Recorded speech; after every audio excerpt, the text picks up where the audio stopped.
आजी आजोबा ज्यावेळेस आपण म्हणतो त्यावेळेस त्यांचा नेमका रोल काय आहे? मी 4 पावसाळे बघितले म्हणजे माझा अनुभव जास्त आहे आणि त्याच्यामुळे मला जास्त अक्कल आली आहे. हे मुळात गृहीतच चुकीचं. तुम्ही लाडावलाय, तुम्हाला कळत नाही, तुम्हाला अक्कल नाही, शेफारलाय, व्हॅल्यू नाही आहे म्हणून तुम्ही जेव्हा त्यांना सांगता तेव्हा ते त्यांना आवडणार नाही. आमच्या वेळी काय होतं, तुम्ही वेगळ्या संदर्भात काही वेळेस असं वाटतं की आजी आजोबा मुलांना मॅनिप्युलेट करतात. आई वडिलांचं असं होतं की आम्ही काहीतरी शिस्त लावण्याचा प्रयत्न करतोय आणि हे दोघं त्यांना काहीतरी बिघडवतात. या सगळ्या सिच्युएशनकडे कसं पाहिलं पाहिजे? प्रायमरी जबाबदारी त्याच्या आईवडिलांचीच आहे. त्यांचा शब्द हा शेवटचा ऑथॉरिटी असणार आहे. इंटरफिअरन्स जो आहे तो वरून लादलेला आहे आणि तुमचा इगो सुखावण्याकरता तो आहे. त्याला त्याची जरूर आहे की नाही हे तुम्ही बघितलेलं नाही. आजी आजोबा आता फोनला ॲडिक्ट असतात. त्यांना फक्त फोनवरती रील स्क्रोल करायचे असतात, फेसबुकवरती जाऊन काहीतरी कुठेतरी बटणं दाबायचे असतात आणि हे फोन बिघडलं, हे चालतच नाही म्हणून चिडचिड करायची असते. तर हे नातं कसं असायला पाहिजे आणि मग काय काय करायला पाहिजे नातवंडांसोबत? खरं सांगायचं तर सगळ्यात पहिल्यांदा मला तरी असं वाटतं की व्हिडिओ कॉल कसा करायचा हे शिकलं पाहिजे. आज खूपशा आजी आजोबांना ते येत नाही. 5 मिनिटं जरी त्यांची चौकशी केली, कसं चाललंय, काय चाललंय,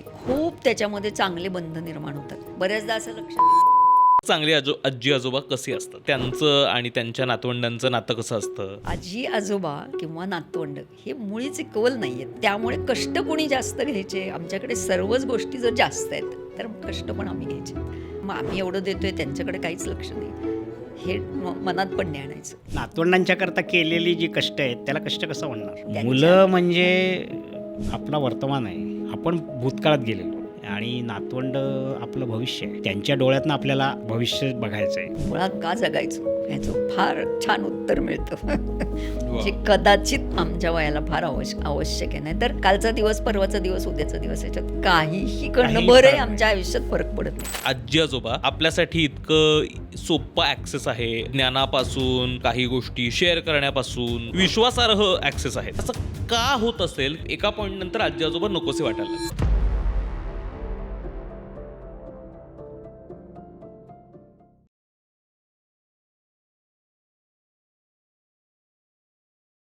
हॅलो नमस्कार, मी ओंकार जाधव आणि खुसफुसच्या नव्या एपिसोडमध्ये तुमच्या सगळ्यांचं मनापासून स्वागत करतो.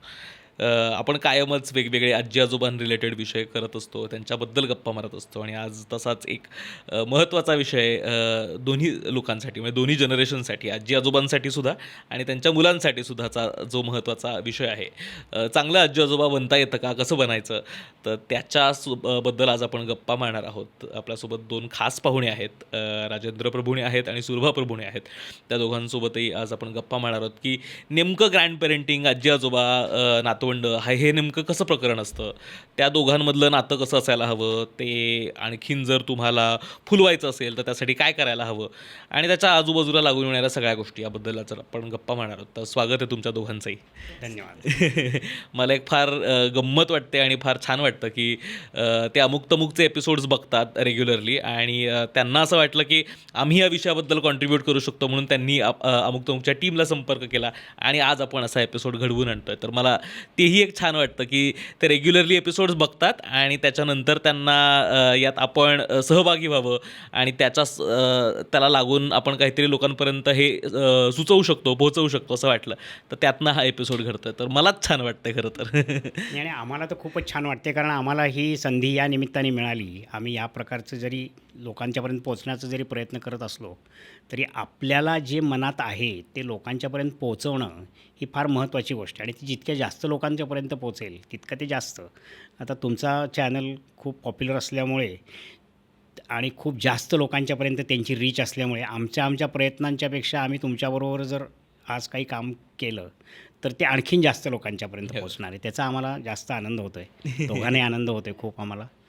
तर ती संधी आम्हाला उपलब्ध करून दिली त्याबद्दल औपचारिक आभार खरं म्हणजे मानण्याची काही नको गरज नको, नाही. अजिबात असा कार्यक्रम औपचारिक नाही आहे याची खात्री तर तुम्हाला असेलच. तर मला अगदी सुरुवातच इथपासून करायची आहे की आता आपण ज्या पद्धतीची कुटुंब पण बघतो की बऱ्यापैकी आपण न्यूक्लिअरकडे चाललो आहे आणि आजी आजोबा वेगळे राहतात, मुलं नातवंड वेगळे राहतात.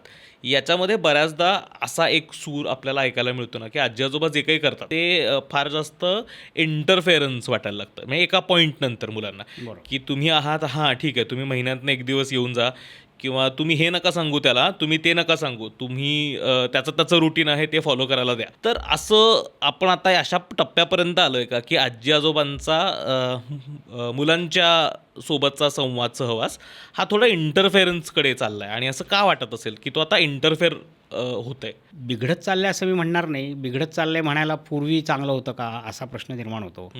ॲव्हरेज असतं. म्हणजे पूर्वीच्याही काळी काही कुटुंबांमध्ये लोक इंटरफिअर करत असत, काही कुटुंबामध्ये करत नसत.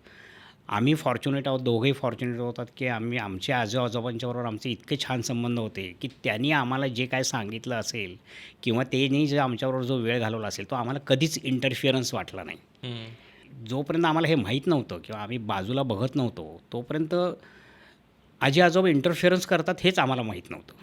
आजी आजोबा हे नेहमी सपोर्टिंग असतात. आजी आजोबा नेहमी तुमच्या एनरिचमेंट करता उपयोगी असतात, तुमच्यामध्ये इन्व्हॉल्ड असतात, गुंतलेले असतात, तुमच्यावर प्रेम करणारे असतात आणि तुमच्या भल्याचा खरोखरच ते विचार करत असतात. म्हणजे असं म्हणत नाहीत ते की आम्ही तुमच्या भल्याचा विचार करतो, तुमच्या भल्याकरताही सांगतोय असं न म्हणता ऑफिसचा बॉस त्यांनी नाहीये. कायम आम्हाला तो म्हणजे हाच कदाचित तो थोडासा फरक असेल इंटरफिअरन्स आणि इन्व्हॉल्वमेंटमधला किंवा असं. बेसिकली खूप चांगले आजी आजोबा आम्हाला मिळाल्यामुळे त्यांनी असंच वागायचं असतं, असंच त्यांनी कुठेतरी असं आमच्या डोळ्यासमोर डोक्यात ते होतं. तसं आलं, त्याच्यामुळे आम्ही तशा प्रकारे तसं प्रयत्न आलं. करत आलो. बाजूला बघायला लागल्यावर लक्षात आलं सगळ्या घरांमध्ये असं नसतं बऱ्याचदा. मग त्याची काय कारणं असतील काय वगैरे. आणि सगळ्यात महत्त्वाचं आजी आजोबांनी का कष्ट घ्यावेत ह्याच्यावर जेव्हा आम्ही दोघंही जण बऱ्याचदा बोलतो किंवा इतरांशी बोलतो तेव्हा असं वाटतं की कुठल्याही कम्युनिकेशनमध्ये मुख्य तुम्ही खूप ऐकून घ्या, शांतपणे घ्या, एकमेकांना समजून घ्या वगैरे, ही सगळी कॉमन तत्त्व आहेत. कॉलेजमधलं म्हणजे कलिग्ज असतील, ऑफिसमधले नवरा बायको असतील, कुठेही असेल, त्यामध्ये ती सगळी इक्वल नाती आहेत. आजी आजोबा किंवा नातवंड हे मुळीच इक्वल नाही आहेत. ती नाती खूपच, ती जी नातवंड आहेत ती कोणत्याही वयाची असली तरी ती तुमच्यापेक्षा खूपच सर्व अर्थाने लहान आहेत. ती मॅच्युरिटी नाही आहे, त्यांचं वय नाही आहे, त्यांच्याकडे अनुभव नाही आहे, त्यांच्याकडे वेळ नाही आहे, त्यांच्याकडे संयम नाही आहे, जो आमच्याकडे मुबलक आहे. तर त्यामुळे कष्ट कोणी जास्त घ्यायचे, आमच्याकडे सर्वच गोष्टी जर जास्त आहेत तर कष्ट पण आम्ही घ्यायचे, त्यांनी नाही घ्यायचे. ते घेतील पण त्यांना जेव्हा कळेल, जेव्हा त्याचे फायदे कळतील, जेव्हा त्यांना तितकी मॅच्युरिटी येईल तेव्हा ते करतीलही. पण ते करतील का, त्याची वाट बघायची का, मग आम्ही एवढं देतो आहे त्यांच्याकडे काहीच लक्ष नाही, हे मनात पण नाही आणायचं. आपल्याला गरज आहे त्यामुळे ते कष्ट आपणच करायचे, कारण सगळ्याच मोठ्या गोष्टी आपल्याकडे आहेत, जास्ती गोष्टी आपल्याकडे आहेत, तर कष्टही आपणच घ्यायचे. आणि कष्ट म्हणलं तर खूप कष्ट आहेत, म्हटलं तर कष्ट काही नाही, म्हणलं तर आनंदच आहे. खूप आनंद आहे. नातवंडांच्या करता केलेली जी कष्ट आहेत त्याला कष्ट कसं म्हणणार, आम्हाला तर कधीच असं वाटलं नाही. म्हणजे त्यातनं जो निखळ आनंद मिळतो तो फार बहुमूल्य आहे. ते कष्ट कसले काय, कष्ट म्हणण्यासारखं उरत नाही काही किती त्याच्यामध्ये. मस्त. मला ते असं पिक्चर मधले जे आयडियल आजी आजोबा असतात ना त्यांना भेटल्यासारखं वाटतंय खरं तर. असं काही नाही. नाही, असं नाही, Ideal नाही. आयडियलचे आजोबा होता येत नाही, फार ती अवघड गोष्ट आहे ती, तसं नसतं ते. म्हणूनच म्हणलं की त्याला कष्टसाध्य आहे. आणि कष्टसाध्य म्हणजे आता आम्हाला ते जमलं आहे आणि आम्ही म्हणून तुम्हाला काहीतरी सांगतोय की अशातला काही भाग नाही आहे. अजिबातच नाही. आम्ही सतत प्रयत्न करतोय, ते प्रयत्न आम्ही तुमच्यापुढे मांडायचा प्रयत्न करतो, एवढाच आहे भाग नाही, त्यातला. ते न संपणारे प्रयत्न न आहेत. संपणारे प्रयत्न आहेत ते. नक्कीच. आणि आत्ता जो प्रयत्न केला, आता कसं आहे की मुलांना म्हणजे नातवंडांना जर आमची गरज वाटायला लागली समजा की अरे ह्या आजी आजोबांच्याकडे ह्या गोष्टी आहेत, तर ते त्यांना कळायला ती एका विशिष्ट वयापर्यंत मोठी व्हायला पाहिजेत. मोठी व्हायला लागली, जसजशी मोठी होती, ज्या ज्या स्टेजेसमध्ये जाती तसं त्यांना कळेल की ह्या गोष्टी बुवा आजी आजोबाला येतात बरं का. मुळात त्यांना तसं वाटलं पाहिजे, ते त्याच्याबद्दल ते वेगळी गोष्ट बोलायला लागेल, पण निदान ह्या गोष्टी आपल्याला आजी चांगली शिकवू शकेल किंवा चांगलं तिच्याकडनं ह्या गोष्टी काहीतरी घेता येतील, आजोबाकडनं ह्या गोष्टी काही कळू शकतील. पण असं वाटायला आणि त्यांनी आम्हाला ॲप्रोच व्हायला आणि आमच्याशी कम्युनिकेट करायचा प्रयत्न करायला आमचं आणि त्यांचं आधी नातं तर निर्माण व्हायला पाहिजे. ते नातं ती वर्षाची असल्यापासून किंवा त्याच्याही आधीपासून जर निर्माण व्हायला लागलेलं असेल आणि तेव्हापासून जर त्यांना आमच्याबद्दल विश्वास वाटायला लागलेला असेल तर ती आम्हाला ॲप्रोच होतील. आणि नंतर एक वेळ अशी येईल की ती मुलं म्हणजे तिथपर्यंत कर्मधर्म संयोगाने आजी आजोबा जर जिवंत असतील आणि चांगल्या स्थितीमध्ये असतील, काही मार्गदर्शन करण्याच्या किंवा काही सांगण्याच्या किंवा काही इंटरॅक्ट करण्याच्या, आपण मार्गदर्शनापेक्षा सुद्धा असं म्हणू की इंटरॅक्ट करण्याच्या स्थितीमध्ये जर असतील तर ती इंटरॅक्शन व्हावी असं त्या नातवंडांनी तेव्हा वाटायला लागेल. पण तोपर्यंत ती खेळत आहेत, ती अभ्यास करतायत, ती शाळेत जात आहेत, त्यांचं उद्योग करतायत. हे तुम्ही तुमच्याकरता तुम्हाला जे माहिती आहे की आजी आजोबांचा त्यांच्या डेव्हलपमेंटमध्ये काहीतरी मोलाचा सहभाग असणार आहे किंवा असायला हवा असं जर तुम्हाला वाटत असेल तर प्रयत्न तुम्हाला करायला पाहिजेत आणि ते खूप आधीपासून करायला पाहिजेत. मला त्यालाच धरून एक प्रश्न विचारायचा आहे की आम्ही लहान असताना एक नरेटिव्ह होता. आजी आजोबा कसे असतात तर मग काय गोष्टी सांगतात, तुम्हाला काहीतरी छान नवीन गोष्टी शिकवतात, आईबाबांपासून मार खाण्यापासून वाचवतात, असं एक काहीतरी एक चित्र होतं आजी आजोबांबद्दलचं. मला माहीत नाही आत्ताच्या जनरेशनच्या मुलांचं नेमकं ते आजी आजोबा म्हणूनचं चित्र काय आहे. पण आजी आजोबा ज्यावेळेस आपण म्हणतो त्यावेळेस त्यांचा नेमका रोल काय आहे? कारण जर आपण त्या आजी आजोबा त्या कुटुंब पद्धतीमधला एक काय खूप महत्त्वाचा भाग होते, पण तसं बघायला गेलं तर तसं एक काही कुटुंब राहिलेलं नाही आहे. मग सगळं न्यूक्लिअर झालं आहे, सगळे वेगवेगळ्या शहरात राहतात किंवा एका शहरात जरी असतील तरी समोरच्या खोल्यांमध्ये राहतात, एका बिल्डिंगमध्ये राहून सुद्धा, असं बऱ्याच आणि हे खूप कॉमन चित्र आहे. म्हणजे आजी आजोबा, मुलं आणि नातवंड एकत्र राहत असणारी खूप कमीच कुटुंब त्यातल्या त्यात शिल्लक राहिली असतील. नाही मुख्य जागेची टंचाई. हो, अशामध्ये मग आजी आजोबांचा नेमका रोल काय आहे? ते एकत्र असायला पाहिजेत आणि त्यांचा सहवास त्या नातवंडांना मिळायला पाहिजे. तो त्यांचा हक्क आहे वगैरे ते सोडून द्या, हक्क तर आहेच, ती गरज पण आहे. काय गरज आहे किंवा काय महत्त्व आहे? विस्तारित आणि जास्त प्रगल्भ, जास्त संवेदनाशील आणि जास्त खोल आणि जास्त समंजस असं पालकत्व आहे असं मला वाटतं. म्हणजे मी त्या दृष्टीने त्याच्याकडे बघतो. म्हणजे आजी आजोबा आणि नातवाचा संबंध तो हा आई वडील आणि मुलं यांचा जो पालकत्वाचा जो संबंध आहे त्या संबंधाच्या पुढे जाऊन ते एक पायरी पुढे जाऊन ते नातं आहे असं मी समजतो आणि असावं असं मला वाटतं. आणि त्याचं कारण हे सगळे जे शब्द मी वापरले, काय जे विस्तारित असेल किंवा काय असेल, त्याला कारण मुलांना जेव्हा मी वाढवलं तेव्हा आत्ता मुलं ज्या वयाची आहेत त्या वयाचा मी होतो. त्यावेळेचे माझे प्रॉब्लेम हे माझ्या त्यावेळेच्या अनुभवावरनं आधारित होतं.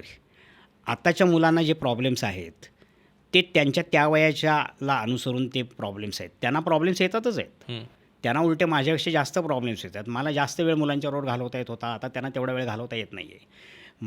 मी आईवडिलांच्या जवळ राहत होतो, आता बरीचशी मुलं पाळणाघरात राहतात किंवा आजी आजोबांच्याकडे राहतात. म्हणजे काय सिच्युएशन असेल त्याप्रमाणे आईवडिलांचा आणि मुलांचा जेव्हा जो काय चांगला टाईम व्यतीत करायला पाहिजे, क्वालिटी टाईम म्हणू आपण ज्याला, तो आता त्या मुलांना पण आपल्या मुलांच्या बरोबर घालवता येणं अवघड झालेलं आहे. हा एक तर साधा सरळ दिसणारी गोष्ट आहे.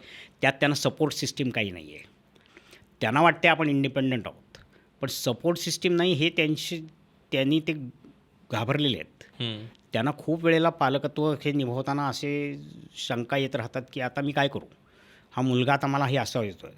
विशेषतः म्हणजे आता प्रत्येक टप्प्यावर आहे. काय उदाहरण म्हणून मी तुम्हाला ॲडोलेसंट एजमधलं सांगतो की कारण ते ऑब्व्हियस दिसतं म्हणून की तो मुलगा आता माझ्याशी भांडायला लागलेला आहे किंवा मुलगी माझ्याशी सारखा वादविवाद करते.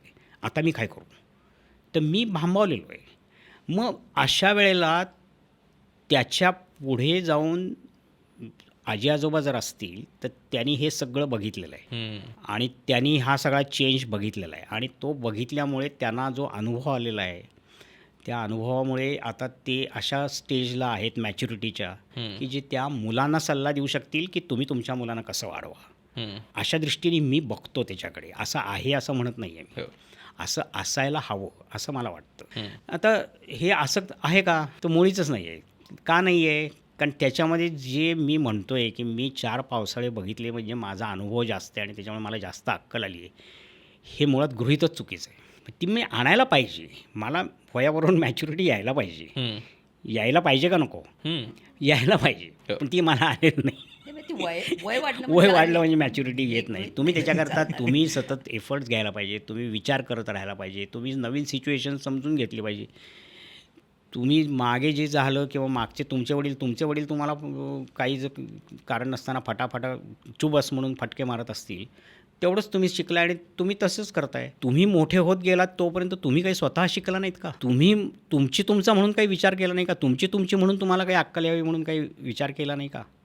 तर तो केलेला जर तुम्ही असेल तर तुम्ही मॅच्युअर होणार आहात. बाजूची सिच्युएशन जर तुम्हाला समजून घेतलीत तुम्ही आणि त्या सिच्युएशनला आता कसं सामोरं जाऊ ह्याचा जर विचार करायला लागला तुम्ही, तर तुम्ही मॅच्युअर होणार आहात. आणि हे जर तुम्ही डोळसपणे जर करत आलेला असलात आयुष्यभर, तर तुम्ही आता आजी आजोबा झाला आहेत म्हटल्यानंतर तुम्हाला आता अनुभवाचं शहाणपण आलं आहे असं काहीतरी तुम्ही कदाचित म्हणू शकाल. आता त्या शहाणपणाचा परत ह्या नवीन सिच्युएशनशी कसा संबंध आहे आणि किती ते लागू पडणार आहे हे आपल्याला माहीत नाही. पण निदान ते शहाणपण तुम्हाला आलं आहे आणि हे शहाणपण जर आलं आहे असं जर तुम्ही गृहीत धरलं तर त्या शहाणपणाचा तुम्ही त्या पुढच्या पिढीलाही उपयोग करून देऊ शकता. हा एक महत्त्वाचा भाग झाला. तुमच्या अनुभवाचा उपयोग, त्याच्यानंतर तुमच्या शिक्षणाचा उपयोग. 10वी पास आहात तुम्ही, तो मुलगा 10वी शिकतोय किंवा 4थी 5वी शिकतोय तर त्याला तुम्ही त्या काळात 10वी शिकला होता त्याचा काही उपयोग नाही. युजलेस आहे ते शिक्षण. हे तर शालेय हां, शिक्षण. हे शालेय पण शिक्षण दूर झालं. राहा. हां. ते कदाचित थोडंसं येईल शिकवलं. शालेय शिक्षण जाऊ दे, कॉलेजचं शिक्षण जाऊ दे, काही जाऊ दे,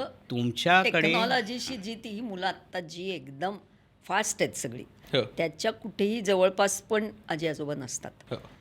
जाऊ पण नाही शकणार. त्यांचं हेच वेगळं, पोचच वेगळी, त्यांचं तरुण वय आहे, त्यांच्या हातात लहानपणापासून पडलेलं आहे. आम्ही त्या भीतीतनं बाहेर यायलाच आम्हाला पुष्कळ काळ गेला, मोबाईल हातात धरू का नको इथपासनं. पण थोडंसं जरी त्यातलं शिकलो, थोडंसं जरी काही गोष्टी जाणून घेतल्या तर काही गोष्टी सोप्या होतात. जे माझ्या आजी आजोबांना अशा टेक्निकल गोष्टी शिकायची गरज नाही लागली. त्यांचं जे काही अनुभव त्यामानाने. समृद्ध हो. नॉलेज होतं त्याच्यावर त्यांना बऱ्यापैकी काही गोष्टी सांगता आल्या. आता आम्ही जे लहान असताना किंवा आमची मुलं लहान असताना जे शिकलो होतो ते आता काहीच उपयोगी पडत नाही. अनेक गोष्टी, अनेक. त्याच्यामुळे आता नवीन शिकण्याला आम्हाला पर्याय नाही आहे. ते जर शिकलो, जेवढं झेपेल तेवढं, त्यांच्या इतकं नाहीच शिकणार आहोत, पण जितकं झेपेल, निदान ज्याची आपल्याला खूप गरज वाटते ते जर शिकलो तर काही गोष्टी खूप सोप्या होतात. त्यांच्या जवळ जाता येतं, त्यांना ह्याला काहीतरी कळतंय बरं का असं वाटतं. खूपशा त्यांच्या दृष्टीने तुम्ही आउटडेटेड आहात खरं सांगा. Outdated अगदी आहात. स्पष्ट सांगायचं म्हणजे, आणि ते खरं आहे. ते म्हणजे आणि खूपशा 3 आज्या पिढ्या नाही आहेत किंवा त्या माझ्या फक्त. मैत्रिणी आज मला खूप म्हणजे काय हसत किंवा लाडानी सांगतात की अगं ना तो मला कोणाचा तरी मेसेज आला, मला बघताच नाही आलं, पण मग माझी 4 वर्षाची नात आहे ना तिने करून दिलं. म्हटलं मला लाज वाटली असती या गोष्टीची की मला येत नाही, आत्ता नाही येते, पण मी शिकलंच पाहिजे असं मला 4 वर्षाच्या नातींनी शिकवावं की तिच्याकडनं शिकावं. तिच्याकडनं काहीच शिकवावं. प्रॉब्लेम नाही, कोणाकडनंही शिकू शकेन मी, पण मला येत नाही, मग ते सगळं ती मला करून देते. असं इतकं पण मागास नाही राहू काही बाबतीत. सगळे काही त्यांच्या इतकी बरोबरी नाहीच करू शकणार आपण. त्यांचं फार ॲडव्हान्स गोष्टी आहेत आणि ते खूप झपाट्याने करत आहेत. पण जिथं माझं अडतं आहे की मला माझं मेसेजेस नाही वाचता येते, मला त्याला फोन नाही करता येते, मला व्हिडिओ कॉल नाही करता येते, मला त्यांनी पाठवलेले फोटो मी नाही बघू शकते, हे माझं अडतं आहे, मला कोणावर तरी अवलंबून राहायला लागतं, हे मला शिकणंच गरजेचं आहे. नाही तर मी तो कसा आनंद घेणार. नाही, ह्याच्यात शिकायला लाज नाही वाटतं का मग कोणाकडनं शिकू, आता कुठे बाई या वयात शिकू, हे नाही चालणार. मला जर ते अडतंय आणि मला जर ते हवं आहे तर मी शिकणंच गरजेचं आहे. हे वय वगैरे असं नाही चालणार आता. ह्याच्यात खूप वेळेला बरेचसे आमच्या वयाचे लोक मागं पडतात आणि मग ते नातच नाही निर्माण होत त्यांच्यात. काही ते काय हल्ली बोलतात काय माहीत, नाहीच कळत काही. एक खूप महत्त्वाचा प्रश्न विचारावा असं वाटतो की बऱ्याच कुटुंबांमध्ये म्हणजे हे आता काय लोक उघडपणे बोलतात आणि सगळीचकडे असं आहे असं वगैरे पण नाही, पण एका पॉईंटनंतर आजी आजोबा नकोसे वाटायला लागतात. मग ते काय त्याचं जे काय कारण असेल तर असं का होत असेल की आजी आजोबा जे खरं तर आपल्यासाठी इतकं सोपं ॲक्सेस आहे वेगवेगळ्या गोष्टींसाठीचा, म्हणजे ज्ञानापासून काही गोष्टी शेअर करण्यापासून असं वेगवेगळ्या गोष्टींचा एक ते ॲक्सेस आहेत आपल्यासाठी आणि विश्वासार्ह ॲक्सेस आहेत. बरोबर. म्हणजे असं कुणीतरी रँडम आपण ज्यांच्यासोबत स्नॅपचॅटवरती किंवा फेसबुकवर इंस्टाग्रामवर बोलतोय असं कुणीतरी नाही आहे, आपल्या घरातलं कुणीतरी. हां, टेस्टेड आहे. तर अशा काळात सुद्धा आजी आजोबा नको का वाटत असतील लोकांना? खूप चांगला असा प्रश्न आहे तुमचा. 5 वर्षापर्यंतच्या नातवंडांना सहसा आजी आजोबा नको आहेत असं नाही वाटत. तेव्हाच्या त्यांच्या गरजा वेगळ्या आहेत, लिमिटेड गरजा आहेत, खूप घराच्या बाहेर राहत नाहीत. आजी आजोबा असल्यामुळे पाळणा घरात राहायला लागत नाही, हा एक फायदा वाटतो, घरातच राहतो. त्यामुळे त्या वयापर्यंत सिक्युरिटी आहे, हां, सगळ्याच अर्थाने त्यांना ते एक सुरक्षित वाटतं. तिथपर्यंत त्यांचं छान जमतं. आहे, लाड करणारे आहेत, गोष्टी सांगतायत, खाऊ सांगणारे देतात, आहेत, तेवढ्याच गरजा आहेत, त्या गरजा भागवतात आजी आजोबा, तिथपर्यंत भागतं. ती जशी शाळेत जातात, उघड्या जगाचे अनुभव घ्यायला लागतात, मित्रमैत्रिणी भेटतात, नवीन नवीन गोष्टीला सामोरं जातात, तसे मग हळूहळू त्यांच्यातलं अंतर फार वाढत जातं. ते खूप खटके उडायला लागतात आणि मग हळूहळू 10व्या वर्षापर्यंत मुलांच्या त्यांच्या लक्षात येते की हे फार मागास आहे. त्यांना आता मी काय म्हणतो हे कळत नाही. लहानपणी ते मला एक दूध भात कालवून देणारी वगैरे वगैरे पण ठीक होती, आता मला ते लागत नाही. तर आता तिची मग अडचण वाटायला लागते. तिचा इंटरफिअरन्स, जेवलास का खाल्लास का हे त्यांना आवडेन असं होतं. कारण यांना त्याच्या पलीकडे त्याच्याशी काही करायचं असतं हेच माहिती नाही. मी जेवायला घालायचं, मी वेळच्या वेळी त्याचं डबा भरून द्यायचा, एवढंच तिला माहिती आहे. आणि ती तेच तो 10 वर्षाचा झाला, 12 वर्षाचा झाला तरी त्याच्यातच घोटाळत राहते. सिनेमांमध्ये ती नेहमीच सिच्युएशन असते की आई सारखं त्या मुलाला तू जेवलास करे जेवलास करे असं विचारत आणि तेच म्हणजे राहते. तेच आजा करतात. अशी आणि पॉप्युलर सिच्युएशन आहे सिनेमांमध्ये हल्ली. ते 5व्या वर्षापर्यंत बरं चालतं त्यांचं. तिथपर्यंत नाही कधी भांडण होत. आईवडिलांनाही त्याचा त्रास नाही वाटत, उलटं बरं आहे, हे सगळं आहे म्हणून, सुरक्षित आहे मूल आपलं वगैरे. हळूहळू त्या जशा गरजा वाढल्या, त्यांचे प्रश्न बदलले, त्यांच्या भोवतालचं जग बदललं. आजी आजोबा त्याच कुठल्या तरी जुन्या काळात राहिले. त्यांच्यासाठी ते 5 वर्षाच्या पुढे गेलंच नाही मूल. आणि तेच नियम ते 10व्या वर्षाच्या मुलाला पण लागायला लागले की मग ते बिनसतं कुठेतरी. मग त्याच्यात त्यांना कुठेच हे आजी आजोबा आता नको हे फार कटकट करतात. कोणी मित्र आला की चौकशा करतात, नाव काय विचारतात, आणखीन काय. म्हणजे आमच्या खेड्यांमध्ये तर ते जातीपासनं, बाप काय करतो इथपासनं सुद्धा चौकशा करणाऱ्या असल्या त्यांना तर अजिबातच आवडत नाहीत त्या. म्हणजे ते खूप मागास वाटायला लागतात सगळ्या गोष्टी त्यांना. त्याच्यामुळे मग तिथे ते नातं कुठेतरी खूप फाटायला म्हणजे फक्त लागतं. हे टेक्नॉलॉजिकल किंवा भावनिक मागासले किंवा ह्याचं मागासले पण नाही आहे. हे सांस्कृतिक किंवा काय म्हणू आपण त्या व्हॅल्यू सिस्टीमशी रिलेटेड जी मागासलीपणा आहे ना, की त्या काळातल्या व्हॅल्यूज किंवा त्या काळातलं जे काय तुमचं जे काय वागण्याची पद्धत होती ती तुम्ही आत्ताच्या मुलांवर आत्ताच्या सिच्युएशनमध्ये लादायला लागलात की तो दुरावा निर्माण व्हायला सुरुवात होते. जास्त करून क्लॅशेस होतात ते तिथे होतात. म्हणजे कपडे घालणं किंवा हे करणं. आता मुलं ते फाटक्या पॅन्ट घालतात, जीन्स घालतात किंवा लांडे कपडे घालतात किंवा काहीतरी कुठले तरी केस रंग वाढलेले, केस typical वाढवतात असतात किंवा सगळे. रंगवलेले. हां, रंगवलेले असतात. वाढवलेले. किंवा कुठेतरी मग ते काहीतरी काय- बाळ्या घातल्यात, काहीतरी रंगवलेले. पिअर्सिंग काय केलेलं अगदी, हे- अगदी, अगदी. हे काय आमच्या वेळेला नव्हतं असं असं तुम्ही म्हणायला सुरुवात केली की नाही आपण हे इन आहे. आता इन म्हणजे काय आहे मग ते सुद्धा त्या आजूबाजूबाजूंना जर कळत नसेल समजा तर मग तिथे संपलंच ना, गोचित झाली ना. म्हणजे मग ती काही पुढे काही घडूच शकत नाही त्याच्यामध्ये. मग ती सिस्टीम त्या प्रकारचं चांगलं वाईट वागण्यासंबंधी चांगलं वाईट वागण्याच्या ज्या कल्पना आहेत त्या त्याच्यापेक्षा खूप खोलातल्या आहेत आणि त्या कायम तशाच राहणार आहेत. म्हणजे दुसऱ्याचं लुबाडायचं नाही ही जी एक समजा गोष्ट आहे किंवा माझं स्वातंत्र्य जपताना मी दुसऱ्याचं स्वातंत्र्य जपायचं ही जी एक गोष्ट आहे की ह्या खोलातल्या मूलभूत काही गोष्टी आहेत.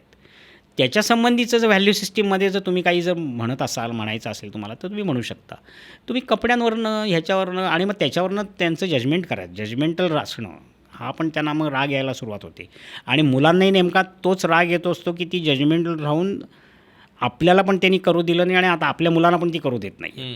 मग ती म्हणजे मधला जो तुम्ही मगाशी पहिला प्रश्न विचारला की मुलं पण मग त्यांना म्हणतात की तुम्ही त्यांना काही सांगू नका. त्यांना ते कळत नाही आहे आणि त्यांना ते आवडत नाही आहे.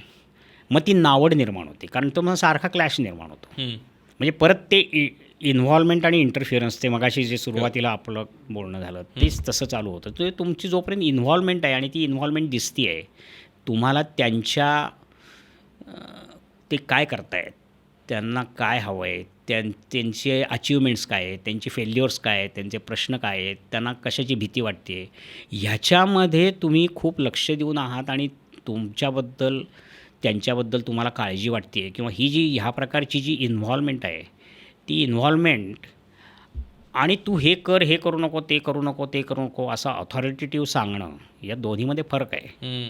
तर तो त्यांना कळायला लागतो तेव्हा हळूहळू. मग तो कळायला लागला की ते क्लॅशेस चालू होतात. इन्व्हॉल्वमेंट कशी आहे तुमची ती आतून असली पाहिजे. इन्व्हॉल्वमेंट ही आतून असलेली गोष्ट आहे. ती तुम्हाला त्या मुलाबद्दल वाटणारी काळजी आणि त्याच्यामुळे त्याच्या हिताबद्दलची आहे ती. इंटरफिअरन्स जो आहे तो तुमचा वरून लादलेला आहे आणि तुमचा इगो सुखावण्याकरता तो आहे. त्याला त्याची जरूर आहे की नाही हे तुम्ही बघितलेलं नाही आहे. त्याला ते कळते की नाही हे तुम्ही बघितलेलं नाही आहे. मग ह्या जो फरक आहे ह्या फरकामुळे मग ती नावड किंवा क्लॅशेस निर्माण होतात. आता त्याच्यामध्ये परत सीमारेषा फार पुसट आहे, गमतीदार सीमारेषा आहे. आणखीन एक भाग आहे दुर्दैवाने तो आता जास्त दिसायला लागला आहे. त्याचा ह्या सगळ्या चर्चेशी खरं म्हणजे काही संबंध नाही की म्हाताऱ्या लोकांची वयं जास्त वाढायला लागली आहेत. म्हाताऱ्या लोकांची नाही म्हणजे आजी आजोबा व्हायचं वय लांबलं आता. तरुण वयात धावण्या पळण्याच्या बऱ्यापैकी क्षमता असण्याच्या वयात नातवंड होत नाहीत. त्याच्यामुळे पण आणखीनच गॅप ती वाढली परत. म्हणजे पूर्वी माझा नातू आणि मला जेव्हा नातू झाला तेव्हा मी जर 50 वर्षाचा होतो तर आता मला जेव्हा नातू होईल तेव्हा मीच जर आत्ता 65 वर्षाचा असेल आत्ता माझे काही मित्र असे मला माहिती आहेत की ज्यांना आत्ता पहिलं नातवंड झालं आणि ते 1.5 वर्षाचं आहे आणि मग त्याच्या मागे त्यांना धावता येत नाही आहे. ते थकून जात आहेत. मग ते थकून गेल्यावरती त्यांची चिडचिड होती आहे. त्यांना झेपत नाही आहे, ते झेपत नाही आहेत त्यांना पण. मग त्यांच्या वागण्यात तुसडेपणा येतो आहे. मग ते नको, त्या मुलाची कटकट वाटायला लागते, आवाजाचा त्रास होतो आहे, तो दंगा करायला लागला की नको वाटतं आहे, तो पळायला लागला की तो पडेल अशी भीती वाटते आहे. मग ती भीती जर पूर्वीच्या काळी मला ती भीती का वाटत नव्हती, कारण मी त्याच्या मागे पळत होतो आणि मी त्याला सावरायचा प्रयत्न करत होतो, सावरत होतो. आता मला माझ्या डोळ्यासमोर तो धावताना दिसतोय आणि तो पडेल असं वाटतं आणि मी काही करू शकत नाही. ही हतबलता त्या ह्याच्यामध्ये त्याची चिडचिड आहे. ती सगळी चिडचिड जर त्या नातवंडाच्या पुढे जर व्यक्त होत असेल किंवा त्या मुलांच्या पुढे पण, आपल्या मुलांच्या पुढे पण व्यक्त होत असेल, तर ते म्हणतात की तुम्ही चिडचिड करू नका, त्यांना खेळायचं ते तुम्ही त्यांना बांधून ठेवणार आहे का सारखं त्या मुलांना? तुम्हाला काळजी वाटते म्हणून त्या मुलांनी पळूच नाही का? जसं मग मगाशी- तो क्लॅश हां, परत मगाशी चालू. आम्ही म्हटलं की आम्ही दोघं भाग्यवान आहोत की खूप चांगले आजी आजोबा मिळाले.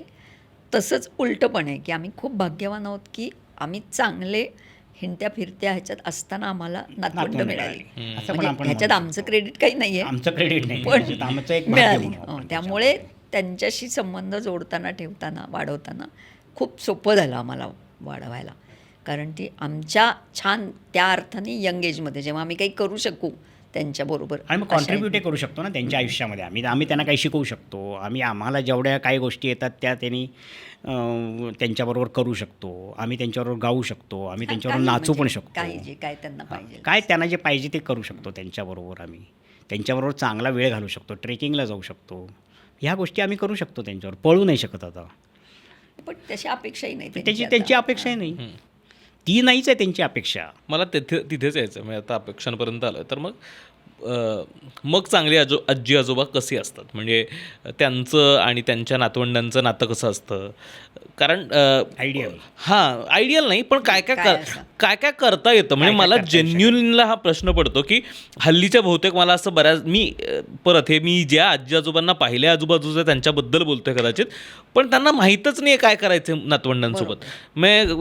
काय तर मग एकतर आजी आजोबा आता फोनला ॲडिक्ट असतात की त्यांना सतत फोन हवा असतो आणि मग काहीतरी करा म्हटलं की त्यांना फक्त फोनवरती रील स्क्रोल करायचे असतात, फेसबुकवरती जाऊन काहीतरी कुठेतरी बटणं दाबायची असतात आणि हे फोन बिघडलं, हे चालतच नाही म्हणून चिडचिड करायची असते. त्याच्या पलीकडे जाऊन नातवंडांसोबत काय करायचं, म्हणजे मला आठवत नाही आता आजी आजोबांना पण गोष्टी किती माहिती आहेत नातवंडांना सांगण्यासाठी किंवा इतर गोष्टी. तर हे नातं कसं असायला पाहिजे आणि मग काय काय करायला पाहिजे नातवंडांसोबत? आमच्या काळी असं नव्हतं. तर ते वेगळ्या संदर्भात त्यांना सांगू नका. आमच्या काळी असं नव्हतं, हा शब्द बॅन करायला पाहिजे. आमच्या वेळी काय होतं हे तुम्ही वेगळ्या संदर्भात गोष्ट म्हणून सांगा त्यांना. That is interesting. की बुवा आम्ही सायकलवर जायचो, मग आम्ही अशी मजा करायचो, मग जाता जाता आम्ही 4 मित्र एकत्र जायचो, मग ते वाटेत हे असं असायचं, मग तिथे पेरूचं झाड होतं, मग त्याला आम्ही पेरू आता दगडाने पेरू मारून पाडावेत का दुसऱ्याचे, हा गोष्ट वेगळी. सायकल रेस लावायचो. म्हणजे रानातली झाडं होती, जाता जाता आम्ही जांभळं खायचो, हे करायचो, मग काय मजा होती तेव्हा. असं वाटेत ओढा होता. म्हणजे आता आम्ही नाही केलं, म्हणजे उदाहरण म्हणून सांगतो तुम्हाला. पण अशा ज्या तुमच्या लहानपणी ज्या काही गमती केल्या, किंवा आमच्या काळामध्ये फोन नव्हता, आम्हाला ट्रंक कॉल लावायला लागायचा, हे आमच्या काळी नव्हतं. असं तुम्ही लाडावला आहे, तुम्हाला कळत नाही, तुम्हाला अक्कल नाही, तुम्ही शेफारला आहे, तुम्हाला सगळं मिळतं आहे म्हणून तुम्ही ह्या हेतूने तुम्ही जेव्हा किंवा त्याच्यात व्हॅल्यू नाही आहे म्हणून तुम्ही जेव्हा त्यांना सांगता तेव्हा ते त्यांना आवडणार नाही. पण तुम्ही जर त्याच गोष्टी जर अशा सांगितल्या तर त्यांना त्या मजेशीर वाटणार आहेत. आणि मग कुठेतरी त्यांना हे पण ताडून बघता येईल की आपण कुठनं कुठे आलो, रेफरन्स काय आहे आपला, कुठपासून आलो आपण, हे पण कळणार आहे त्यांना. हे म्हणजे कुठल्या गोष्टी सांगायच्या तर त्याच्यात तुम्ही आमच्या वेळी काय होतं हे ह्या कॉन्टेक्स्टमध्ये ह्या पद्धतीने सांगू शकता. ते व्हॅल्यूजमध्ये की आम्ही हे असं केलेलं आमच्या वडिलांना खपायचं नाही, किंवा मला हे असं कधी खपलं नाही, हे नाही असं करायचं वगैरे, असं सांगून ते होणार नाही. ते नातं दुरावे. वाईट परिणाम होतो किंवा विपरीत होतो, जो आपल्याला हवाय तसं होत नाही परिणाम. त्यांना त्याच्यापेक्षा त्या अद्भुत वाटतील गोष्टी की अरे आम्ही असं केलं बरं का लहानपणी, शाळेत जायचो, मग रेस लावायचो सायकलवर किंवा काय, मग त्या अद्भुत वाटल्या तर ते ऐकून घेतील. तुमच्या काळी काय, तुम्हाला बरं गाडीत बसलं की शाळेत सोडतोय, ह्याच्यामध्ये कारण नसताना त्यांचं म्हणजे हेवा केल्यासारखं होतं. ते आता त्यांच्या वेळेला तसं आहे म्हणून तसं, माझ्या वेळेला सायकल होती म्हणून मी सायकलवर, ह्याच्या पलीकडे खरं तर त्याच्या त्याच्यात पलीकडे काही काहीच नव्हतं अर्थ नाही. त्याच्यामध्ये. हां, त्यावेळेस नव्हतंच ते, म्हणून नव्हतं, नव्हतं. पण नव्हतं. कसे गमतीचे दिवस होते ते वेगळ्या पद्धतीचे कसे होते. आता ते फार गमतीचे होते म्हणून ते तुम्हाला, कारण त्याच्यात कष्ट खूप होते. ते आयुष्य तुमच्या वाट्याला यावं असं आम्हाला आता कधीही वाटत नाही, परंतु ती एक वेगळी मजा होती. अशा संदर्भामध्ये किंवा अशा कॉन्टेक्स्टमध्ये तुम्ही ते सांगू शकता तुम्ही त्यांना. नाही, इथे एक मला गंमत सांगावीशी वाटेल. जेव्हा अमेरिकेतनं नातू आला माझा 12 वर्षाचा, मंडईत गेले घेऊन मी त्याला, म्हणजे खरं तर खूप घाबरत गेलो, कारण आमच्या तिथे तसं नाही म्हणलं तरी मंडईत कचरा आहे, स्वच्छता नाही, पावसाचे थोडे दिवस होते, ओलं झालेलं. ह्याला म्हटलं कसं आवडेल काय नाही असं करत, पण म्हटलं तरी चल बघ तुला मजा येईल म्हणून आला. तो आल्यावर इतका एक्सायटेड आला की ओ ते लोकं तुला ओळखत होते, ते तुला हाका मारत होते की या ताई बघा भाजी नवीन आली. म्हणजे ह्या गोष्टीचं त्याला इतकं अपूर्वही अपूर्वाई वाटली त्याला म्हणजे की त्याला आम्हाला तिथे पण मॉलमध्ये जायचं, ही भाजी प्लास्टिकच्या पिशवी घालायची, ही भाजी यंत्रवत घालायची, सगळं आहे ते तिथे ते सगळं. तिथे द्यायचं, त्यांनी ते स्कॅन करणार, ते आणखीन त्याचं बिल देणार, ते कार्ड दाखवायचं, ते घेऊन बाहेर पडायचं. तिथे अहो ताई ही भाजी ताजी आहे बघा, या घ्या, कसं असं ती विकणारी बाई ओळखतीये हो. आणि तुम्हाला देते. आणि मग तुम्ही म्हटलं की अगं ते हे माझ्याकडे 100 रुपयाची नोट नाही आहे, काही माझ्याकडे पण सुट्ट्या नाही आहेत, मग द्या की उद्या. दिस इज व्हेरी सरप्रायझिंग. असं त्याला इतकं ते वेगळंच आणि सरप्रायझिंग वाटलं ते. आता हे मी माझ्या मित्रांना पण सांगेन गेल्यावर, म्हणलं की असं होतं तिथे. असं इंडिया म्हणजे त्याला ही इंडिया गोष्ट- इतक्या वेगळ्या प्रकाराने आवडलं एकदम की अरे हे काहीतरी वेगळंच आहे, सिच्युएशनच ही वेगळी आहे. मग त्याला ती खूप मजा वाटली. नाही, म्हणजे आमच्या काळी असं नव्हतं, पेक्षा ह्या दृष्टीने त्याला दिसलं, आवडलं किंवा कुठल्याही ह्याला, तर ते जास्त उपयोगी होईल. एक जास्त वेगळ्या त्यांना प्रकारची लाईफस्टाईल कशी असते असू बुवा, शकते. कशी असू शकते, ह्या काही गोष्टी त्यांना कळतात. जसं आता समजा आय टीमधलं आणि विशिष्ट प्रकारच्या सगळ्या बाहेर गार्ड वगैरे असलेल्या, आतमध्ये क्लब असलेल्या, अशा ज्या स्विमिंग पूल असलेल्या अशा ज्या सोसायटीज आहेत समजा, त्याच्यात राहणारी जी मुलं आहेत त्यांना बाहेर सायकलवरनं येणारी पण मुलं आहेत, ती कशी येतात, काय होतात, त्यांचं लाईफस्टाईल वेगळी आहे हे कधीतरी कळायला पाहिजे का नको? कळेलही ना, आणि कळावं ना त्यांना. म्हणजे ती वेगळ्या प्रकारची लाईफस्टाईल आहे ती. तसं त्यांच्या आयुष्यात यावं नाही यावं, ते चांगलं आहे वाईट आहे, हे मुद्दे जरी वेगळे असले तरी Exposureचा निरनिराळ्या प्रकाराने मुद्दा आहे. लोक Exposureचा मुद्दा आहे. एक्सपोजर जे आहे समाजामधलं ते त्यांच्यापर्यंत पोचायला पाहिजे. आणि ते पोचवण्यासाठी आजी आजोबांचं हे खूप असं, कारण आजी आजोबा त्यांना नातवांना बरोबर घेऊन असे बाहेर हिंडायला जाऊ शकतात. मुख्य त्यांच्याकडे चिक्कार वेळ आहे, चिक्कार चिक्कार संयम वेळ आहे. चिक्कार त्यांच्याकडे काय करू या वेळाचं असं वाटणं इतकं वेळ आहे. आयडियल आजी आजोबा कसे असतात तर ते कम्युनिकेशनची बेसिक तत्त्व पाळतात. म्हणजे ते समंजस असतात, ते ऐकून घेतात, ते पेशंट असतात, त्यांना धीर असतो. त्याच्यानंतर त्यांना समोरचा माणूस काय सांगतो आहे, मुलगा काय सांगतो आहे, नातू काय सांगतो, त्याच्यामध्ये इंटरेस्ट असतो. त्याच्याबद्दल त्याला जेन्युइन कळवळा असतो. जजमेंटल नसतात. जजमेंटल नसतात. हे जास्त महत्त्वाचं आहे. हां, जजमेंटल नसतात, हे तर फार महत्त्वाचं आहे. त्याचं तो ऐकून घेणं, सहानुभूतीपूर्वक ऐकून घेणं, आणि मग त्यांच्याजवळ जे आहेत ते द्यायला ते तयार असतात, पण ते लादत नाहीत. त्यांच्याकडे आहे हे त्या नातवापर्यंत दाखवून देतात ते, की आहे हे मला, तुला जेव्हा पाहिजे तेव्हा घेत. नातवाला जेव्हा गरज वाटेल तेव्हा तो घेईल तुमच्याकडनं, त्या गोष्टी तुमच्याकडे घ्यायला तो येईल तुमच्याकडनं शिकेल, आणि ते त्याच्याहीकडनं शिकण्याची तयारी ठेवतात. आयडियल आजी आजोबा, असं माझं मत आहे की आयडियल आजी आजोबा नातवाला शिकवण्यापेक्षा त्याच्याकडनं शिकण्याची तयारी ठेवतात आणि खूप शिकतात. आणि खूप. कम्युनिकेशनची बेसिक तत्त्व पाळतात. एवढं जरी कमीत कमी केलं तरी ते आयडियल आजी आजोबा होतील. एवढं असं ते थोडक्यात सोपं आहे. म्हणता हो, येईल. खरंच आहे. तुम्ही मग आत्ता बोलता ना तुमच्या अमेरिकेतल्या नातवांचा उल्लेख केला. हो. अमेरिकाच नाही किंवा कुठल्याही बाहेरच्या देशात नाही, पण हल्ली आपण तशीच कुटुंब बघतोय की आजी आजोबा एका ठिकाणी आहेत आणि नातवंड वेगळ्या शहरात आहेत, वेगळ्या देशात आहेत, वेगळीचकडे कुठेतरी आहेत, आणि फार कमी वेळा भेटणं होतं आहे. मग काय 2-4-6 महिन्यातनं एकदा भेट होतीये पासून, मग कधीतरी फक्त विकेंडलाच जाऊन भेटणं होतं. अशात एनिवे आता स्पेसेस इतक्या वेगवेगळ्या झाल्यात, तर तसा इंटरॅक्शनच्या संधीच फार कमी आहेत हो. की जिथे समोरासमोर आजी आजोबा आणि नातवंड एकत्र आहेत.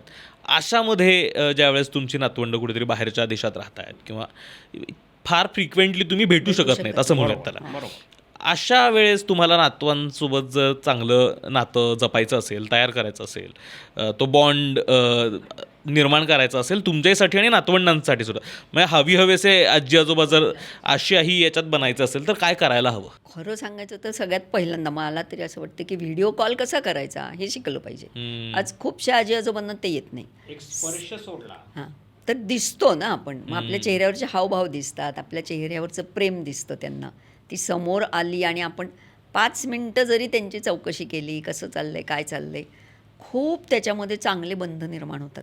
बऱ्याचदा असं लक्षात येतं की ती नुसती समोर येतात, त्यांची आई किंवा त्यांचे वडील आपल्याशी बोलत असतात, म्हणजे आपली मुलं बोलत असतात, ती त्यांच्या नुसती मागे उभी असतात, ती बोलत पण नाहीत.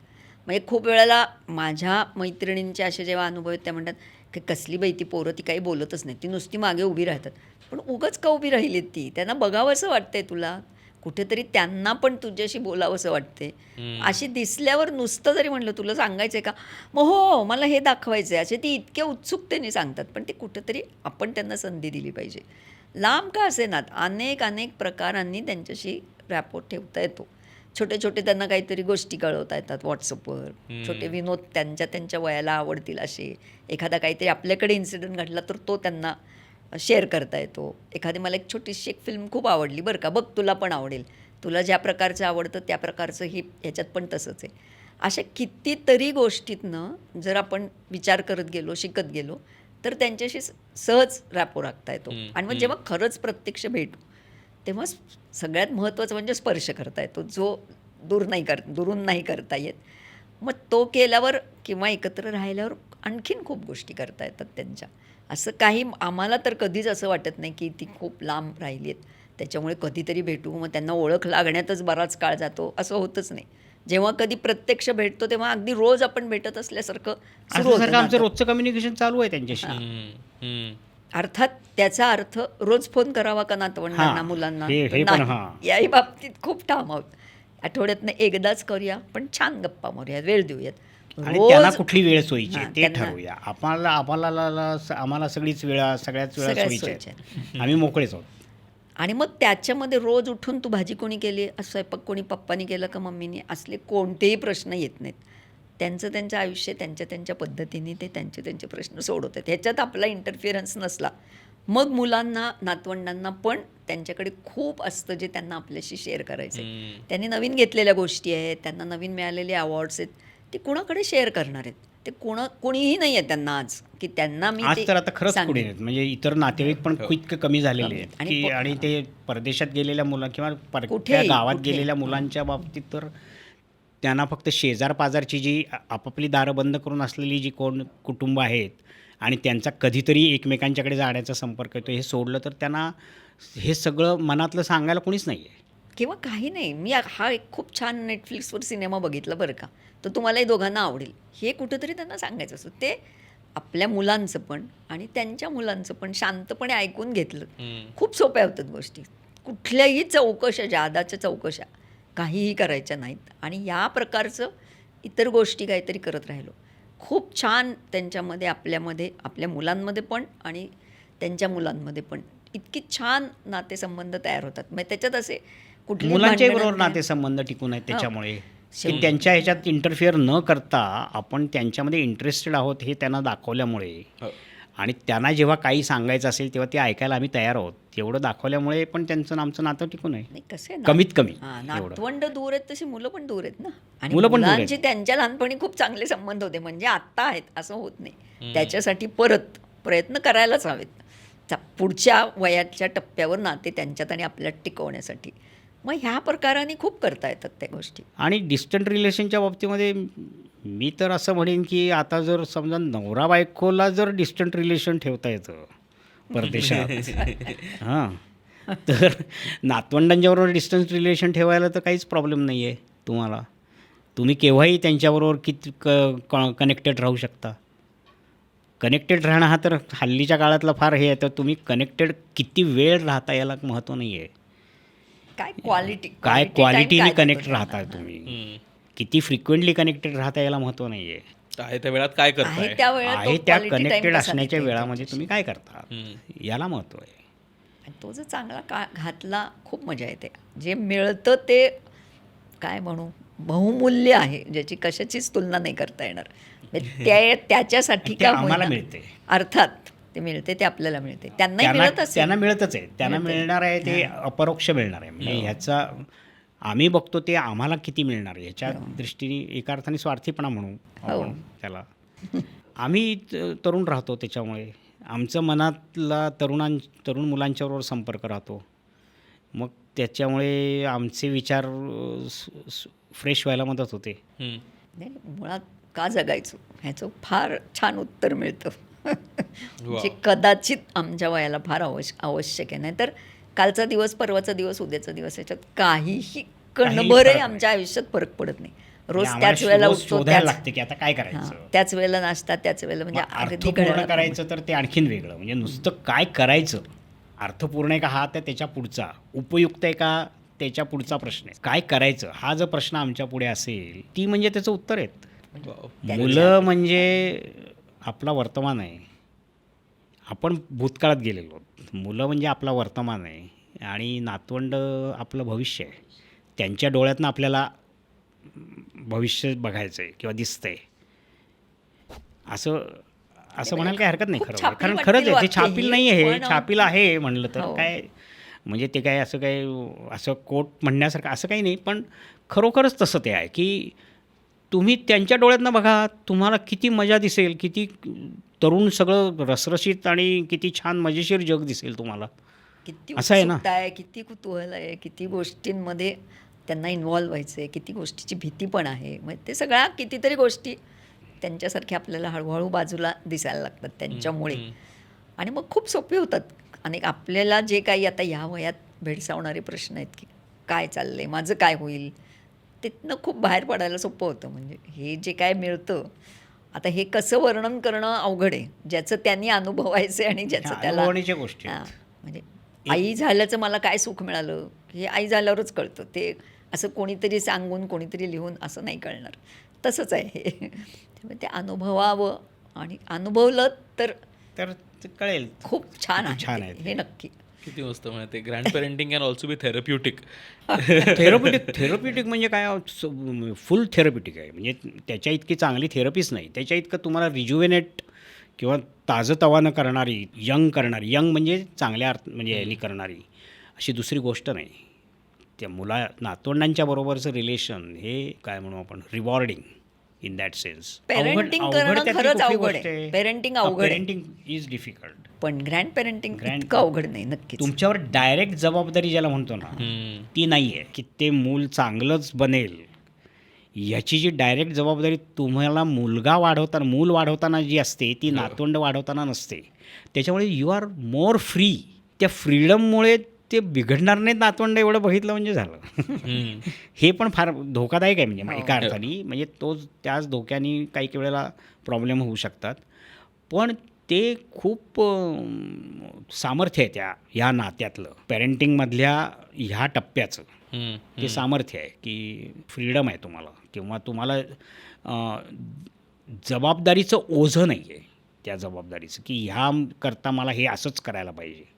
ह्या पद्धतीने जर ते केलं तर उलटं मुलांना पण तो आधार वाटतो की जे तुम्ही मगाशी जे म्हणत होतात की मुलं लांब ठेवायचा प्रयत्न करतात, इथे ऑन द कॉन्ट्ररी मुलं तुम्हाला सल्ला विचारत राहतात सतत. हा माझ्या पुढचा प्रॉब्लेम आहे आत्ता, तर मी आता ह्या पेरेंटिंगमध्ये काय करू.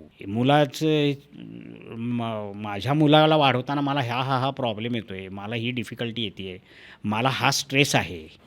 तो स्ट्रेस तुम्ही थोडासा कमी करायचा प्रयत्न करू शकता. अरे त्याला सांगू शकता की अरे नाही ही एक स्टेज आहे बुवा, ते काही दिवसांनी जाईल, तू एवढाच चिंता करू नको त्याची. मला माहिती आहे ते, तूही ह्या टप्प्यातनं गेलास, मीही ह्या टप्प्यातनं गेलो आहे, मी त्याच्यातनं कसा बाहेर पडलो आहे मला माहिती आहे, तू कसा त्या टप्प्यातनं बाहेर पडलायस हे मी बघितलेलं आहे. तेव्हा यू डोंट वरी, हा एक टप्पा आहे, तू एवढ्या 2 गोष्टी कर, त्याच्याकडे थोडंसं हे कर, तू स्वतः चिंता करू नको. ह्या गोष्टी त्याला सांगत राहा, आपोआप होईल. जरा वाट बघ. आणि त्याप्रमाणे होतं ते, कारण ते मला माहिती आहे की तसं होतं, मला अनुभव आहे त्याचा. आणि मग त्याचा स्ट्रेस कमी होतो, त्याच्याबरोबरची वागण्याची पद्धत बदलते आणि मग त्या नातवंडाचा पण स्ट्रेस कमी होतो. किती मस्त.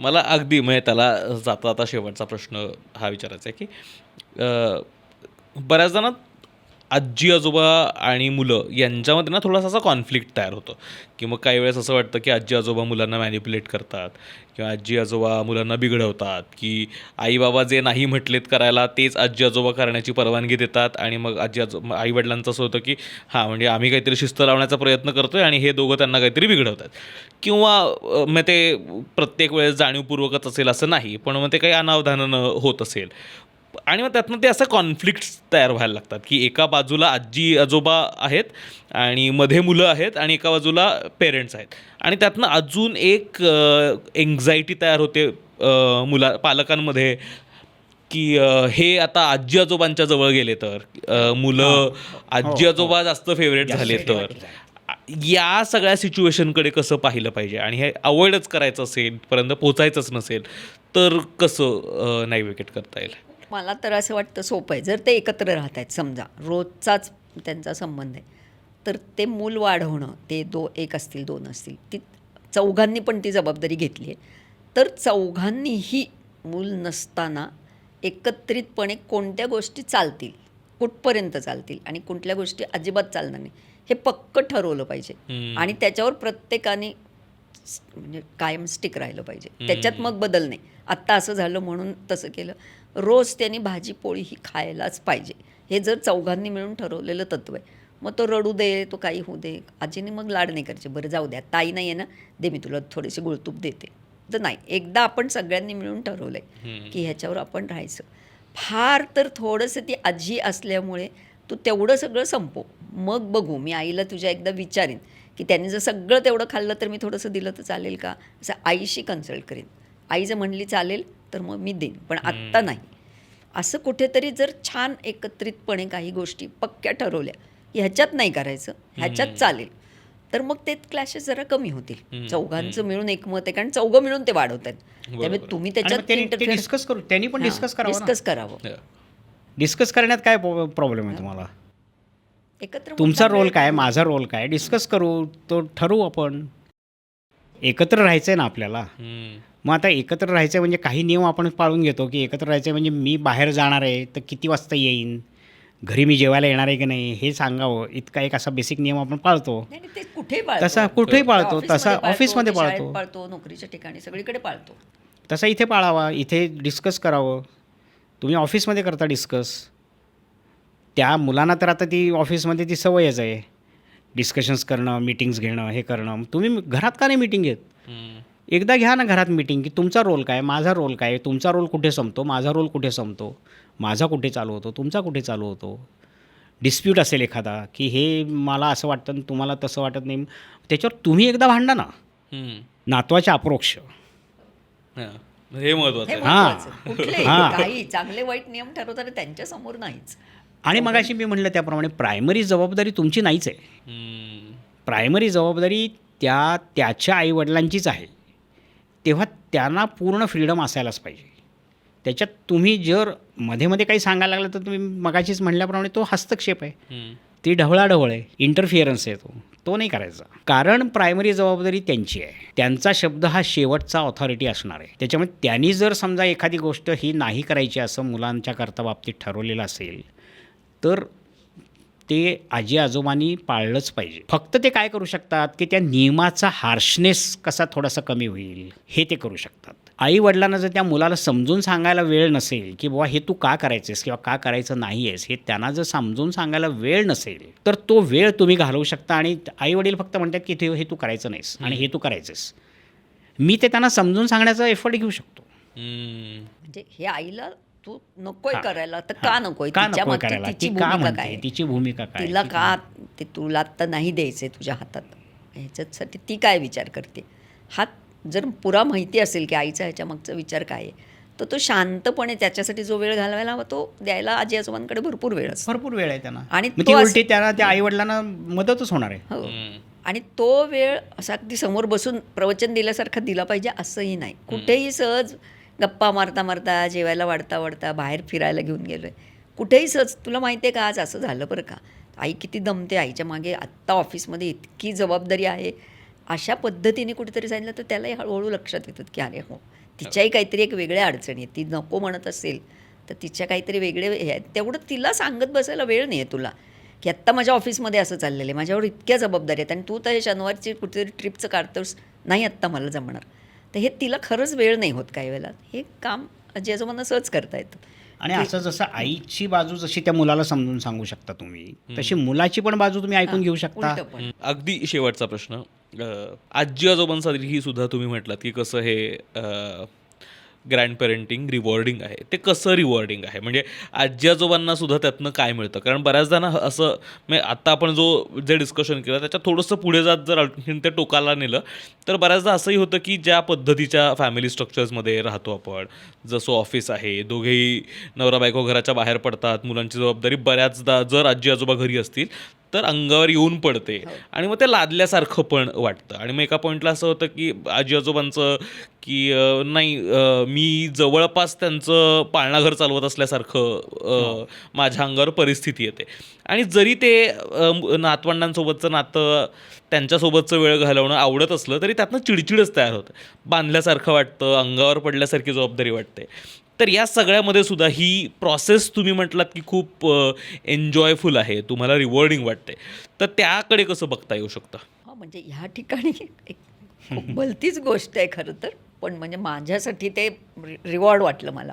मागच्याच आठवड्यात एका माझ्या 17 वर्षाच्या मैत्रिणीकडे आम्ही दोघंही गेलो होतो. आमच्या काही एडिटिंगमधल्या काही अडचणी होत्या, ज्या कसं करू फोनवर करते तर वगैरे.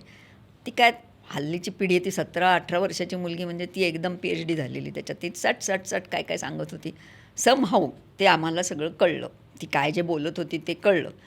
त्याच्यावरती एकदम फटकन म्हणली, हां तुम्ही झेनझी आजी आजोबा आहात. म्हणजे मला असं ते एक छान कोणीतरी मला पद्मश्री दिली असं वाटलं. इतकं छान माझ्यासाठी ते की झेनझी वगैरे काही असणार नाही, हे सगळं आम्हाला माहिती आहे. आम्ही त्यांच्या जवळपास पण कुठे जाऊ शकणार नाही आहोत, काही नाही आहे. पण कुठेतरी त्या वयाच्या मुलांना आमच्याबद्दल इतका विश्वास वाटला, हे खूप आनंददायी आहे, खूप मोठं रिवॉर्ड आहे. या पलीकडे काही असूच शकत नाही असं मला तरी वाटलं नेहमीच. आणि सगळ्या ह्या निमित्ताने मला सगळ्या आजी आजोबांना तेच सांगायचं वाटतं की झेंझी नाही होणार, ते अशक्य आहे, त्याच्या जवळपास तरी जायचा प्रयत्न करूया. कारण ते जर गेलो तर खूप मोठा आनंद आहे त्याच्यामध्ये. समजून घ्या, समजून घ्यायचा घ्या. प्रयत्न केला की ते खूप रिवॉर्डिंग आहे. खूप रिवॉर्डिंग आहे. तुम्ही जे आणखीन मगाशी जो विचारलं की ते झेपत नाही आहे किंवा काय होत नाही आहे, तिथे तुम्ही तुमच्या मुलांबरोबर डिस्कस करू शकता की बुवा हे मला हे करणं शक्य आहे, पण हे आता मला खरंच झेपत नाही आहे. तर त्या मुलाच्या मागे धावणं किंवा मुलाला रोजचं डबा करून देणं किंवा रोजचा तुमचा स्वयंपाक करणं हे मला आता झेपत नाही आहे. इतके दिवस जोपर्यंत झेपत होतं तोपर्यंत आणि तुमचं एक तडतड किंवा तुमची घाई गडबड आम्हाला दिसती आहे, त्याच्यामध्ये मदत करायची आमची इच्छा होती. जोपर्यंत आम्हाला झेपत होतं तोपर्यंत आम्ही करत होतो. आता ते आम्हाला झेपत नाही आहे, हे सांगावं ना. तेच मगाशी जे म्हणलं की डिस्कशन करूयात ना आपण. डिस्कशन करू. आपण चौघं मिळून मूल वाढवतोय तर तू काय करणार आणि मी काय करणार. आणि माझ्यावर मुलंच नेमके वाढवण्याचा कोणते- प्रश्न नाही. मला आता खरंच म्हणजे त्यांच्या गडबडीच्या बिझी शेड्यूलमध्ये मध्ये एक 4 वर्ष गेलेली आहेत, हे त्यांच्या त्या बिझी ह्याच्यामध्ये त्यांना कळत नाही आहे. मग त्या 4 वर्षामध्ये माझं सांधे हळूहळू दुखायला लागलेत, हळूहळू ते वाढत चालले आहेत, त्याच्यावर ट्रीटमेंट चालू झालेली आहे. त्याच्यानंतर मला आता जरा दम जास्त लागायला लागला आहे. 4 वर्षात माझ्यात हळूहळू बदल जे झालेले आहेत, हे जेव्हा तुम्ही सतत एकत्र राहत असता तेव्हा असे बदल तुमच्या लक्षात येत नाहीत काय होत आहेत. ते मुलाच्या वाढीतले बदल लक्षात येतात कारण ते ऑब्व्हियस आहे. तो मुलगा 3 वर्षाचा आणि 5 वर्षाचा याच्यामध्ये जमीन आसमानाचा फरक आहे. 5 वर्षाचा आणि 10 वर्षाचामध्ये जमीन आसमानाचा फरक आहे. आजी आजोबांची जी डिटेरिओरेट होत जाणाऱ्या ज्या क्षमता आहेत सगळ्या त्या ऑब्व्हियस नाहीत. ते कधीतरी तुम्ही सांगा की बुवा अरे इतके दिवस मला ते जमत होतं पण आता नाही जमत आहे मला ते, तर आपण त्याच्याकरता मग दुसरा काही उपाय करूया का, काही सपोर्ट सिस्टीम काही करूया का, किंवा मग तुम्ही बुवा असं करू शकाल का की बुवा एक संपूर्ण नको पण 2 तास तुम्ही पाळणाघरात ठेवण्याचा किंवा थोडंसं एक्सटेंडेड स्कूलिंग म्हणतो तसं काही करण्याचा प्रयत्न करू शकणार आहात का, की अनेक मला उपाय जरा आहेत. काहीतरी किंवा मलाही आता थोडंसं व्यायाम करण्याकरता किंवा ह्याच्याकरता किंवा मला ह्या सगळ्या घरातल्या गडबडीपासून सुटका म्हणून मला थोडं बागेत हिंडावं असं वाटतंय, तेवढा वेळ स्पेअर करता येऊ शकेल का. खरं म्हणजे बोलण्यात काय अडचण आहे, नाही, खूपसे प्रश्न न बोलण्यानेच न बोलण्यानेच वाढत असतं खूप आणि वाढत जातात, ते गैरसमज. मुद्दाम करतात असं नाही आहे ना. असं पण जे सगळं जे आहे ना, सगळं जजमेंटल असणं किंवा असं जे त्याला हेतू चिकटवणं, की तुम्ही हे मुद्दामच करता. माझे एवढे गुडघे दुखत आहेत, तुला कळत नाही का? तुला दिसत नाही का? तर नाही दिसत आहे त्याला. आणि दिसत नाही म्हणजे त्याचा दोष नाही आहे. तो इतका त्याच्या ह्याच्यात कामामध्ये आणि त्याच्या टेन्शन्समध्ये इतका गुंतलेला आहे, की तुमच्या मुलाला तुमचे गुडघे जास्त दुखायला लागलेले आहेत हे कळत नाही आहे. तुम्ही सांगा ना त्याला. तो काही इतका इन्सेन्सिटिव्ह आहे का? किंवा इतका दुष्ट आहे का तो, की तो तुमच्याकडे लक्ष देणार नाही आहे? असं नाही आहे. हे तसा जर तो असेल कोणी हां. तर आणि तो हां. माझ्या पेरेंटिंग मधला दोष आहे. मग तो तो आता माझ्याच पेरेंटिंगमधला फार अवघड जुना आहे. दोष आहे. हां, तो तर तो सुधारता नाही तिथपासनं येणार. सुधारायचं तर शक्य हां. नाही. इतका जर तो म्हणजे काही जर दाखवत इतका जर असेल. तो माझ्याबद्दल जर बेफिकीर राहत असेल किंवा माझ्याकडे लक्षच देत नसेल किंवा मला टाळत असेल किंवा मला नातवंडांच्या संपर्कात येऊ देत नसेल, तर त्याचा अर्थ मीच त्याच्यावर संस्कार करण्यात किंवा मी त्याला वाढवण्यात माझ्या पेरेंटिंगमध्ये चूक झालेली आहे. ती त्याच्या जन्मापासून चूक झालेली आहे.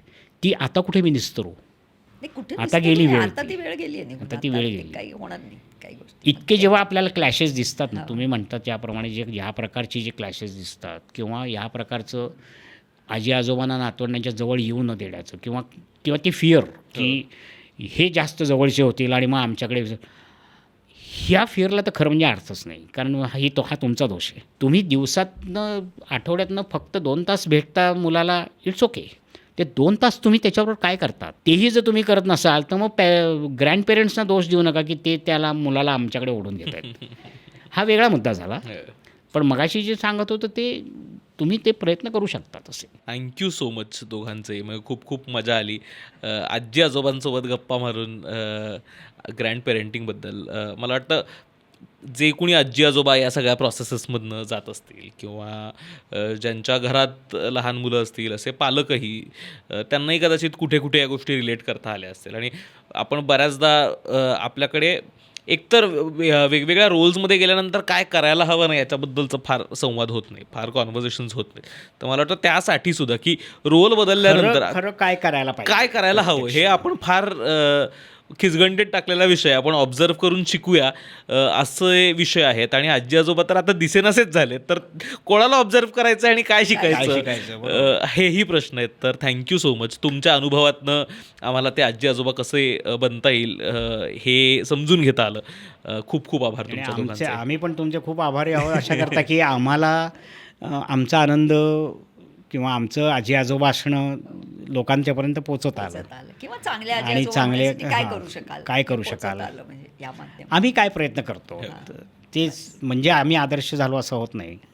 प्रयत्न सगळ्यात महत्त्वाचं शेवटचं म्हणजे प्रयत्न प्रयत्न प्रयत्न प्रयत्न प्रयत्न. आणि का तर ते तुम्हालाच रिवॉर्डिंग आहे आणि ते त्यांना पण उपयोगी आहे. ती म्हणजे भविष्य आहेत आणि तुम्ही म्हणजे त्यांच्या डोळ्यातून भविष्य बघता आहात.